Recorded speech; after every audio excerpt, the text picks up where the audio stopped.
Right breaking news చూస్తున్నాం. శ్రీకాళహస్తి రాముడి హత్య కేసులోని కీలకమైన విషయాలు బయటకు వస్తున్న పరిస్థితి కనిపిస్తుంది. ఈ నేపథ్యంలోని అతన్ని పలుమారు సార్లు అంటే ఇటు గోడౌన్లోని గోధుమ గోడౌన్లో కూడా భార్య భర్తలు ఇద్దరు కూడా చిత్రహింసలు పెట్టినట్టు ఇప్పటికే దానికి సంబంధించిన వీడియోలు కూడా వాళ్ళు తీసినట్టు తెలుస్తుంది. మరి అయితే ఎందుకు హత్య చేయాల్సి వచ్చింది అన్న విషయాలపైన ఆరా తీస్తున్నప్పుడు వినూత్కి సంబంధించి ప్రైవేట్ వీడియోస్ ఆయన తీశారు అని, అలాగే పార్టీకి సంబంధించి కొన్ని విషయాలు కావచ్చు, లేకపోతే వాళ్ళ యొక్క వ్యక్తిగత విషయాలను కూడా వేరే పార్టీకి చెప్పే ప్రయత్నం చేశాడు. అండ్ ఇదే కాకుండా వినూత్ ప్రైవేట్ వీడియోస్ ఏవైతే ఉన్నాయో అవి కూడా పక్క వాళ్ళకి ఇచ్చే ప్రయత్నం చేశాడు అని చెప్పి కూడా చెప్తున్న పరిస్థితి కనిపిస్తుంది. ఈ నేపథ్యంలోని వీడియోలు తీసి ప్రత్యర్థులకు ఇవ్వడం వల్లే మర్డర్ చేశామన్నట్టు కూడా చెప్తూ ఉన్నారు. ఇటు వినూత దుస్తులు మార్చుకుంటున్న దృశ్యాలను రహస్యంగా చిత్రీకరించినట్లు కూడా ఇప్పటికే చెప్తున్న పరిస్థితి కనిపిస్తుంది. అయితే రాముడిని శ్రీకాళహస్తిలోనే చంపి మృతదేహాన్ని సొంత కారులోని తీసుకువెళ్ళినట్టు కూడా తెలుస్తోంది. అయితే 2 కార్లు మార్చినట్టు కూడా తెలుస్తుంది. ఎందుకంటే ఇక్కడి నుంచి శ్రీకాళహస్తిలో చంపిన తర్వాత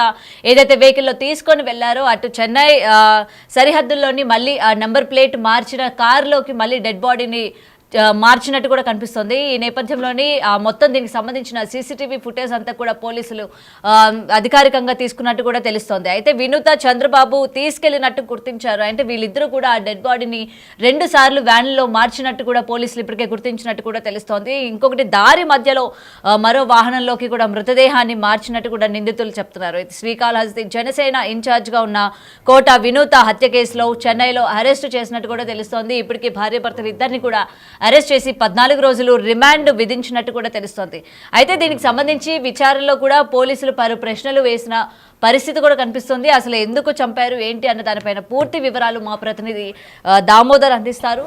రైట్ దామోదర్, అయితే ఇప్పటికీ రాముడి హత్య కేసులోని వినూత్నంగా ప్రైవేట్ వీడియోస్ తీయడం వల్ల మర్డర్ చేసినట్టు కూడా ఇటు భార్యాభర్తలు ఇద్దరు కూడా పోలీసుల ముందు చెప్పినట్టు తెలుస్తోంది. అయితే కేవలం ఇదైనా ఇంకేమైనా కారణాల వల్ల ఇతన్ని హత్య చేసినట్టు ఏమైనా ఉన్నాయా సందేహాలు? గౌరీ రాయుడు గత 6 సంవత్సరాలుగా ఏదైతే కోట వినూత చంద్రబాబు వద్ద అత్యంత నమ్మకస్తుడిగా పనిచేస్తున్నాడు. పిఏ గాను డ్రైవర్ గాను ఉన్నాడు. అతని సమీపంలోనే బొక్కసంపల్లి గ్రామము. అతను సొంత ఊరు ఏదైతే రైల్వే కోడూరు అయితే తన తల్లిదండ్రులు మరణించడంతో అమ్మమ్మ దగ్గర ఉంటున్నాడు. ఇతనికి సోదరి ఉంది, సోదరికి వివాహమైంది. అయితే ఇతను చాలా అంటే పవన్ కళ్యాణ్ ఏ విధంగా అభిమానిస్తాడో కోట వినూత దంపతులను అదే విధంగా అభిమానిస్తాడంటూ కూడా అతని సన్నిహితులు చెప్తున్నారు. ముఖ్యంగా అతని చేతి మీద పచ్చబొట్టు సైతము కోట వినూత అనే పేరు వేసిన పరిస్థితి. మొత్తం మీద అయితే ఇది 7వ తేదీ ఈ హత్య జరిగిందని పోలీసుల దర్యాప్తులో బయటపడింది. 7వ తేదీ కంటే ముందు గత నెల 21వ తేదీ అతన్ని తమ వద్ద నుంచి తీసివేసినట్లు సోషల్ మీడియాలో వినూత దంపతులు ప్రకటించారు. అయితే ఇతను వ్యక్తిగత వీడియోలు తీసాడా లేకపోతే ఆర్థిక వ్యవహారాలా అన్న విషయం మాత్రం అప్పట్లో తెలియదు. తాజాగా పోలీసుల దర్యాప్తులో 7వ తేదీ అతన్ని చంపివేసి అతన్ని కొట్టి అతని ద్వారా సెల్ఫీ వీడియోలు అతనితోనే రికార్డింగ్ చేయించారు. తాను తప్పు చేశాననే వీడియోలు కూడా వీరి దగ్గర ఉన్నాయంటూ కూడా ఓ ప్రచారం జరుగుతుంది. ఈ విషయంలో పోలీసులు అయితే ఏమి చెప్పడం లేదు. మరోవైపు 7వ తేదీ అతను బాత్రూమ్ లో దాక్కొని ఉండగా బయటికి తీసి చంపివేసి ఆ తర్వాత అతని శవాన్ని చెన్నై తమిళనాడుకి తీసుకెళ్తుండగా మార్గ మధ్యంలో తిరువల్లూరు వద్ద వీరు వెళ్తున్న వాహనం ఆగిపోవడంతో తమిళనాడుకి సంబంధించిన ఒక వాహనాన్ని తీసుకువచ్చి ఆ వాహనంలో అతన్ని తీసుకెళ్లారు. ఆ తర్వాత ఏదైతే మింట్ రోడ్ సమీపంలో ఉన్న కూవం నదిలో పారవేశారు. అయితే స్థానికులు ఇచ్చిన ఫిర్యాదు మేరకు తమిళనాడు మింట్ పోలీస్ స్టేషన్ పోలీసులు మొదట్లో అది అనుమానాస్పద స్థితి మృతిగా గుర్తించారు. పోస్ట్ మార్టం తర్వాత హత్య చేయబడ్డారని గుర్తించారు. అయితే అతని చేతి మీద జనసేన సింబల్ తో పాటు వినూత పేరు ఉండడంతో పాటు అతని సెల్ ఫోన్ కూడా ఒక నోట్బుక్ సెల్ ఫోన్ లభ్యమైంది. ఫోన్ రికార్డింగ్స్ ద్వారా వీరి గురించి వివరాలు బయటపడడంతో ఏదైతే కాళహస్తికి వచ్చి వీరిని అదుపులోకి తీసుకొని వెళ్ళిపోయారు. ఆ తర్వాత విచారించిన నేపథ్యంలో నిన్న ఉదయమే వీరిని తీసుకెళ్లారు. వీరిని విచారించిన నేపథ్యంలో వాస్తవాలు బయటపడ్డాయి. మొత్తం 5గురు ఈ హత్యలో పాల్పంచుకున్నారని తెలుస్తుంది. గోపి, భాషా, శివకుమార్ అనే వినూత దంపతుల అనుచరులను ఈ హత్యలో పాల్పంచుకున్నారు. శివకుమార్ అనే అతను స్థానికంగా ఏదైతే వినూత దంపతుల దగ్గర కూడా అతను పనిచేస్తున్నాడు. అతను పేరు మీద అతను కాంట్రాక్ట్ పార్కింగ్ లైసెన్స్ కూడా అతను కొంత వాటా కలిగి ఉన్నట్టు తెలుస్తుంది. శ్రీకాళహస్తి ఆలయ పార్కింగ్ టెండర్ కి సంబంధించి 20% వాటా శివకుమార్ పొందినట్టు తెలుస్తుంది. అయితే కొన్ని ఆర్థిక లావాదేవీలు ఏదైతే ఇటు రాయుడుకు సంబంధించి శ్రీనివాస్ అలయాస్ రాయుడుకు సంబంధించిన ఆర్థిక లావాదేవీలు కొంత అతను తన పొలం అమ్మి ఆ డబ్బులను కూడా వినుత దంపతులకు ఇచ్చాడు. సుమారు 40 నుంచి 50 లక్షలు అతను వీళ్ళు ఇవ్వాల్సి ఉందన్న ఓ ప్రచారం కూడా ఉంది. మొత్తం మీద అయితే అసలు ఏం జరుగుతుందో తెలియని పరిస్థితి.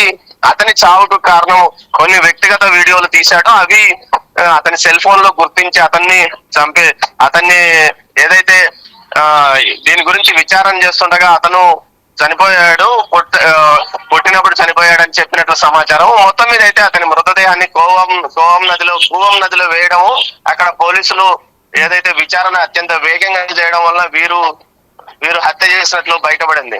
మొత్తం మీద అయితే ఇటు వినుత దంపతులు ఈ మధ్య కాలంలో పార్టీ కార్యక్రమాలకు దూరంగా ఉంచాము, వారిని సస్పెండ్ చేస్తున్నామంటూ నిన్న జనసేన ప్రకటించింది. అయితే పార్టీ కూడా వీరిని కొంతకాలంగా దూరంగా పెట్టినట్టు సమాచారం. వీరు ఒంటెతో పోకడతో వ్యవహరిస్తున్నారు, మిగతా వారిని కలుపుకొని పోవడం లేదు.